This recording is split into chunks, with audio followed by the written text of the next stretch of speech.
Star News-ը առանձնացրել և ներկայացնում է շոու բիզնեսյան օրվա ամենահետաքրքիր և ուշագրավ իրադարձությունները բոլոր մանրամասներով։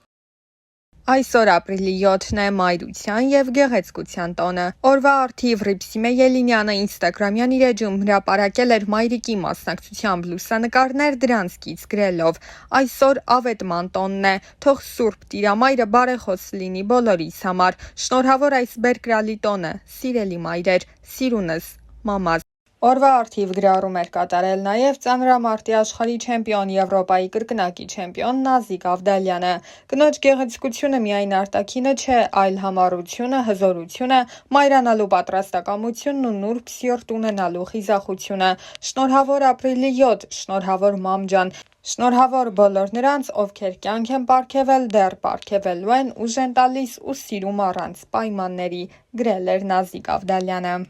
Դերասանուհի Շուշաննա Թովմասյանն ու ամուսինն էլ ռեժիսոր Վահե Սայանը սպասում են իրենց երրորդ երեխային։ Այս մասին Շուշաննան կիսվել էր ինստագրամյան իր էջում գրելով. «Լավ սկիզբը գործի կեսն է, իսկ լուսավոր շարունակությունը անփոխարինելի, ու էլի մենք, բայց արդեն նոր կազմով։ Շուտով կհանդիպենք մեր աղջիկ։ Սիրելի կանայք և աղջիկներ, շնորհավորում եմ ձեզ մայրության և գեղեցկության տոնի առթիվ։ Թող գեղեցիկ ակնթարթները, գարնանային տրամադրությունն ու զարթոնքը լինի միշտ ձեր կյանքի պայծառ ուղեկիցը», գրել էր դերասանուհին։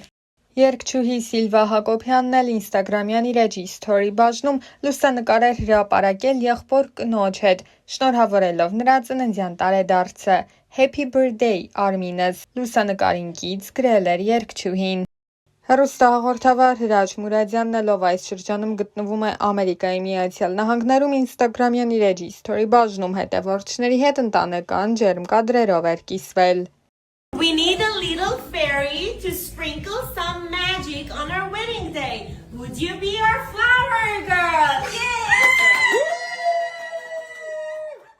I said yes. 27-ամյա մոդել Միս Եվրոպա Կոսովո տիտղոսին արժանացած Գյուլեր Էրդողանը մահացել է ոստիկանությունից փախչելիս։ Գիշերային ակումբից դուրս գալուց հետո աղջիկը հարբած վիճակում նստել է ղեկին, սակայն նրան կանգնեցրել են անցակետում։ Այդ պահին Էրդողանը լքել է մեքենան և փորձել թաքնվել ոստիկանությունից։ Աղջիկը վազել է վերգետնյա անցումով և ընկել ճանապարհի երթևեկելի հատվածում։ Այդ պահին անցումով ավտոմեքենա է անցնելիս եղել և նրան վրաերթի է ենթարկել։ Մոդելը կյանքի հետ անհամատեղելի վնասվածքներ է ստացել։ Ոստիկանությունը սկսել է հետաքննել դեպքը։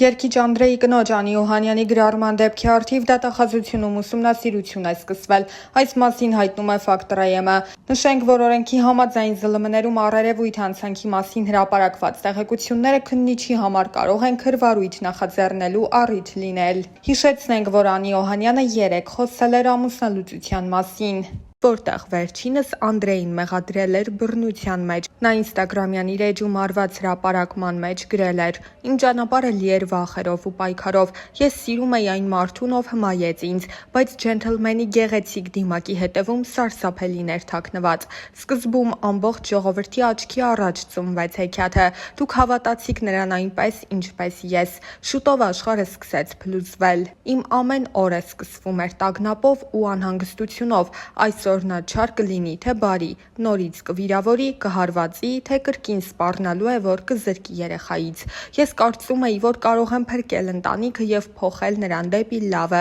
սակայն նրա ագրեսիան միայն աճում էր։ Նա չէր գիտակցում, թե որքան ցավ է պատճառում ինձ։ Ես զգում էի, որ հոգիս դանդաղորեն քանդվում է, բայց շարունակում էի հուսալ, որ նա կհասկանա և կփոխվի։ Ես հասկացա, որ սերը չպետք է տառապանք բերի։ Կներես բառը ելք չէ, դա անընդհատ կրկնվում էր։ Այսօր ես համարձակվում եմ խոսել։ Այս ամբողջ ընթացքում ես ստիպված էի ժպտալ տեսախցիկների և մարդկանց առջև, ցուցադրել երջանկություն այն ժամանակ, երբ ոչ ոք չգիտեր, թե ինչ է կատարվում փակ դռների հետևում։ Այս գրառումը ոչ միայն աղաղակ հոգու, դա կոչ է բոլոր կանանց, ովքեր տառապում են ինձ նման, աղջիկներ, կանայք, մայրեր։ Դուք արժանի եք սիրո, որը բերում է լույս, և ոչ թե խավար, նշել էր նա։